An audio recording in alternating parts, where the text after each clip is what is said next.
नमस्कार, मैं हूं आंचल सिंह और आपका स्वागत है हमारे चैनल पर। सुप्रीम कोर्ट से हिंदुओं को बड़ी जीत मिली है। 70 सालों से जो हिंदुओं के साथ अन्याय होता आ रहा है उसके खिलाफ सुप्रीम कोर्ट में याचिका डाली गई थी और इस याचिका में ये मांग की गई थी कि 9 राज्यों में हिंदू अल्पसंख्यक है, लेकिन अभी तक उसे अल्पसंख्यक का दर्जा नहीं मिला है। इसी पर सुप्रीम कोर्ट ने सुनवाई की और उसके बाद केंद्र सरकार से इस पर जवाब मांगा है। 6 हफ्तों का समय भी केंद्र सरकार को दिया गया है। लेकिन अगर बात करें तो अल्पसंख्यक के नाम पर जो बहुसंख्यक थे और उन राज्यों में, जिसकी हम आपको बता रहे हैं कि कौन कौन से ऐसे राज्य हैं जहां पर जो अल्पसंख्यक राष्ट्रीय स्तर पर तो है उनको पूरी सुविधाएं मिल रही है, लेकिन राज्यों में वो बहुसंख्यक है, उसके बाद भी वो अपने शिक्षण संस्थान और तमाम जो उनको जो व्यवस्थाएं केंद्र सरकार से मिलती है वो मिल रही हैं आराम से। तो जाहिर सी बात है कि अब जब ये कानून बनेगा और जो हिंदुओं के साथ अन्याय होता आ रहा है उस अन्याय के खिलाफ जब लड़ाई लड़ी जा रही है और इसका जब फल सामने आएगा, जब हिंदुओं के साथ न्याय होगा, उस वक्त उन लोगों को बुरा लगेगा और उस वक्त ये कहा जाएगा कि लोकतंत्र खतरे में है, संविधान को बचाने की जरूरत है, अल्पसंख्यकों के साथ दुर्व्यवहार हो रहा है। लेकिन अगर कहीं देखें तो अल्पसंख्यक कोई और है तो वो हिंदू ही हैं इन राज्यों में, लेकिन उसके बावजूद भी उनके साथ किस तरीके से दोहरा व्यवहार हो रहा था। और कुछ ऐसे लोग हैं जो अल्पसंख्यकों की बात करते हैं, लेकिन अगर बात करें तो पूरे देश में 30 करोड़ की जनता है और वो अल्पसंख्यक नहीं हो सकती है। बाकी जो परसेंटेज बच रहे हैं उसमें भी कई ऐसे धर्म और जाति के लोग यहाँ पर रहते हैं और समान रूप से रहते हैं। जब हमारे देश का संविधान एक है, सब कुछ एक है, तो उनको समान और इक्वलिटी से देखना चाहिए और अगर कोई पिछड़ा हुआ है तो उसको उस दृष्टि से देखकर उसे आगे बढ़ने की जरूरत है। लेकिन ऐसा होता नहीं आ रहा है। सिर्फ वोट बैंक की राजनीति के चक्कर में इस तरीके से कई ऐसे कानून पारित हुए और जिसमें यह बताया गया कि कौन अल्पसंख्यक है कौन नहीं है, लेकिन जो राज्यवार जो अल्पसंख्यक हैं उनकी बात कभी नहीं हुई। इससे पहले कानून आया लेकिन उसका पालन नहीं हुआ है। अगर बात करें तो कौन कौन से ऐसे राज्य हैं जहां पर अल्पसंख्यक कौन है और बहुसंख्यक कौन है, हम आपको बताते हैं। लक्षद्वीप, जिसमें मुस्लिम लगभग 97% वहां पर मुस्लिम हैं, यानी कि वो बहुसंख्यक हैं, उसके बावजूद भी उन्हें अल्पसंख्यकों की जो पूरी व्यवस्था है वो मिलती आ रही है। जो उनके शिक्षण संस्थान हैं वो आराम से खोल सकते हैं, उसकी जो व्यवस्था है, जो वो उनका प्रशासन है, वो सब कुछ वो चला सकते हैं और उसके तहत केंद्र सरकार उनको उसके लिए मदद भी कर रहा है।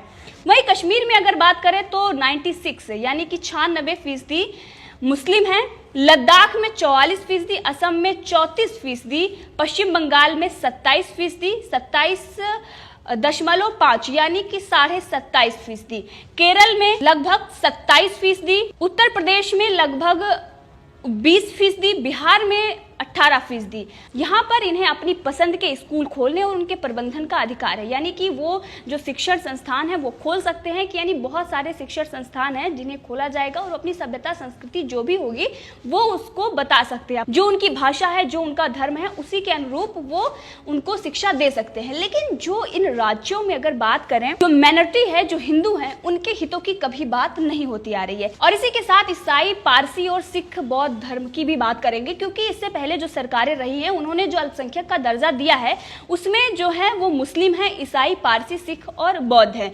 इन लोगों को अल्पसंख्यक का दर्जा मिला हुआ है और इसीलिए सबसे पहले अगर मुस्लिम की बात कही, मैंने राज्यों में बता दिया कि कहां कहां कितने कितने % है, उसके बावजूद भी उन्हें आज भी अल्पसंख्यक कहा जा रहा है। और अगर बात करें तो 30 जनवरी 2014 में जैन को भी अल्पसंख्यक की श्रेणी में डाला गया है। अब ईसाई की बात करते हैं। नागालैंड में 88% है, मिजोरम में 87%, मेघालय में 75%, अरुणाचल प्रदेश, गोवा, केरल, मणिपुर, तमिलनाडु और पश्चिम बंगाल में भी ईसाइयों की जो संख्या है वो अच्छी खासी है। फिर भी उन्हें अपने मनपसंद शैक्षिक संस्थान खोलने और उनके प्रबंधन का अधिकार है।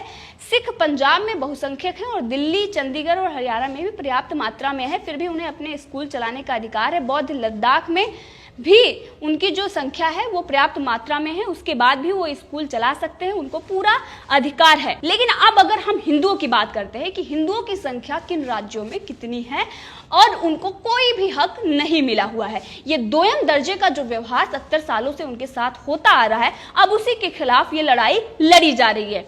हिंदुओं की अगर बात करें तो लद्दाख में मात्र 1%, यानी कि लद्दाख में सिर्फ और सिर्फ 1% हिंदुओं की संख्या है, उसके बावजूद भी उन्हें कोई व्यवस्था नहीं मिलती। मिजोरम में अगर बात करें तो वहां पर 2.75 यानी कि लगभग 3% मिजोरम में हिंदुओं की संख्या है, सिर्फ और सिर्फ 3%। लक्षद्वीप में 2%, कश्मीर में 4%, नागालैंड में 8% और मेघालय में 11%, अरुणाचल में 29%, पंजाब में 38% और मणिपुर में 41% है। फिर भी हिंदुओं को अपनी मनपसंद के शिक्षण संस्थान ना तो वो खोल सकते हैं और ना ही उन्हें प्रबंधन का अधिकार है। जबकि 2002 में सुप्रीम कोर्ट ने 11 सदस्यीय संविधान पीठ ने TMA केस में स्पष्ट कर दिया था कि धार्मिक और भाषाई अल्पसंख्यक की पहचान राज्य के स्तर पर होनी चाहिए, ना कि राष्ट्रीय स्तर पर। और याचिका में ये कहा गया था कि बहाई धर्म को मानने वाले राष्ट्रीय स्तर पर भी 0.1% और यहूदी 0.2% हैं, फिर भी उन्हें अल्पसंख्यक का दर्जा नहीं दिया गया है। और इसी के साथ राष्ट्रीय अल्पसंख्यक शैक्षिक संस्थान आयोग कानून संविधान के अनुच्छेद 14, 15, 21, 29 और 30 के ये खिलाफ है। अब ये जो चीजें मैंने आपको बताई, इससे ये क्लियर हो गया कि कहां पर किस राज्य में कौन से बहुसंख्यक हैं, कौन लोग और कौन है वहां पर अल्पसंख्यक में। लेकिन अब ये जो दोयम दर्जे का इतने सालों से व्यवहार होता आ रहा है और उसके बाद जो याचिका सुप्रीम कोर्ट में डाली गई है, याचिकाकर्ता जो हैं वो अश्वनी उपाध्याय हैं और उनके जो वकील हैं उन्होंने ये बताया है कि 10 राज्यों में हिंदू अल्पसंख्यक हैं, लेकिन उसके बाद भी उन्हें अल्पसंख्यक का दर्जा नहीं मिला है। National commission for minority education act 2004 को भी इन्होंने चुनौती दी है। सुप्रीम कोर्ट ने इस मामले में केंद्र सरकार से जवाब दाखिल करने को अभी कहा है, लेकिन अगर बात करें तो national commission for minority education act 2004 क्या है, इसमें जो भी अल्पसंख्यक हैं वो अपने मनपसंद जो उनके मनपसंदीदा जो भी शिक्षण संस्थान होंगे वो खोलेंगे, उन्हें प्रबंधन का अधिकार है और इसी के तहत जो सरकार है उनको व्यवस्थाएं देगी, यानी कि वजीफा और तमाम ऐसी जो फैसिलिटीज होती हैं वो केंद्र सरकार उनको प्रोवाइड करती है। अब ऐसे लोगों को आने वाले दिनों में दिक्कत होगी जो बहुसंख्यक हैं राज्यों में और अल्पसंख्यक के तहत उनको फैसिलिटीज मिलती थी। अब जाहिर सी बात है यहाँ पर उनका गुस्सा फूटेगा और वो सामने आएंगे। तो इतने सालों से जो अन्याय हिंदू सहते आ रहे हैं, लेकिन उन्होंने 70 सालों में कभी भी ना तो रोड जाम किया और ना इसके खिलाफ आवाज लगाई। अगर उन्होंने कई बार कानून का सहारा लिया, लेकिन उनको हर बार सिर्फ और सिर्फ मना दिया जाता था। जैसे कि हमने आपको बताया कि 2002 में ये कानून आया, लेकिन उसके बाद भी उसका कोई पालन हुआ नहीं, क्योंकि हिंदू जो रहे हैं वो बहुत सालों से शांति प्रिय रहे हैं और उन्होंने कभी भी किसी भी चीज के लिए कोई ज्यादा जरूरी नहीं समझा। अपने जिस तरीके से वो शांति प्रिय तरीके से रहते हैं वो रह रहे हैं। लेकिन अगर अब बात करें ये लोग जो अल्पसंख्यक है नहीं, लेकिन उनको व्यवस्थाएं मिल रही थी, अब वो आने वाले दिनों में क्या करते हैं ये भी देखना होगा, क्योंकि हमने देखे हैं कई सारे ऐसे फैसले आए हैं उसके विरोध में किस तरीके से लोग खड़े हो जाते हैं।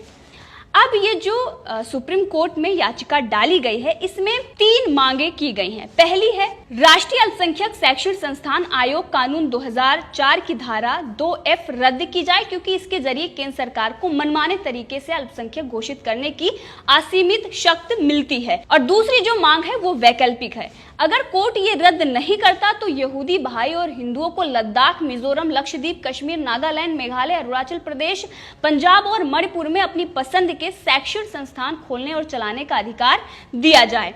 तीसरी मांग यह है कि केंद्र सरकार को निर्देश दिया जाए कि वो राज्यवार अल्पसंख्यकों की पहचान करने की गाइडलाइन जारी करें, जिससे कि जो समुदाय धार्मिक और भाषाई रूप से संख्या में नगण्य है और सामाजिक, आर्थिक और राजनीतिक रूप से प्रभावहीन है, उन्हें अपनी पसंद का स्कूल स्थापित करने और चलाने का अधिकार मिलना सुनिश्चित किया जाए।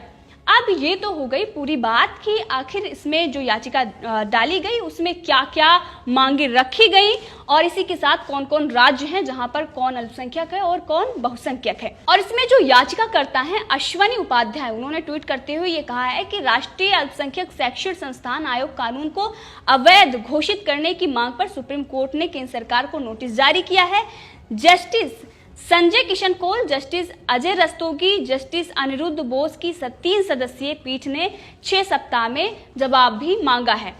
अब केंद्र सरकार को इसमें जवाब देना होगा और अब केंद्र सरकार ऐसा कानून लेकर आएगी जिसमें जो राज्यवार अल्पसंख्यक हैं उनको ये व्यवस्थाएं मिलेगी और उनको अल्पसंख्यक का दर्जा दिया जाएगा।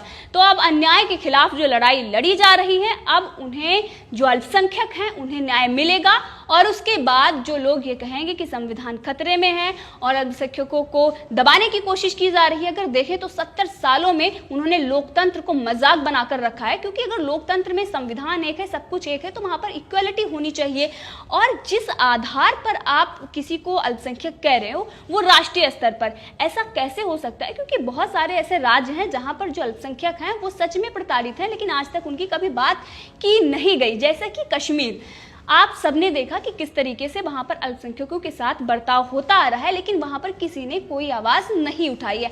आज तक भी उनको अपने घर वापस लौटने का हक नहीं मिला है। तो अब ये हक जल्द मिलेगा। तो बड़े बड़े फैसले जो केंद्र सरकार ने लिए हैं, चाहे वो धारा 370 हो, राम मंदिर का फैसला हो, या फिर 3 तलाक का मामला हो, या फिर सीए हो, या अब जो आने वाले दिनों में जनसंख्या कानून है, क्योंकि जो बड़े बड़े फैसले केंद्र सरकार ने लिए हैं, चाहे वो धारा 370 हो, या फिर 3 तलाक का मामला हो, या फिर राम मंदिर का हो, या उसी के साथ जो सीए लाया गया कानून, अब आने वाले दिनों में सिविल कोड, जनसंख्या नियंत्रण कानून और राज्यवार जो अल्पसंख्यक हैं, जो 70 सालों से प्रताड़ित हैं, जो 70 सालों से जिनके साथ अन्याय हुआ है, अब उनके साथ अन्याय नहीं होगा, उनको न्याय मिलेगा। इस मुद्दे पर आप भी अपनी राय रख सकते हैं, कमेंट करके जरूर बताएं। अगर आपने अभी तक चैनल को सब्सक्राइब नहीं किया है तो कर ले, ताकि हर अपडेट आप तक पहुंचती रहे।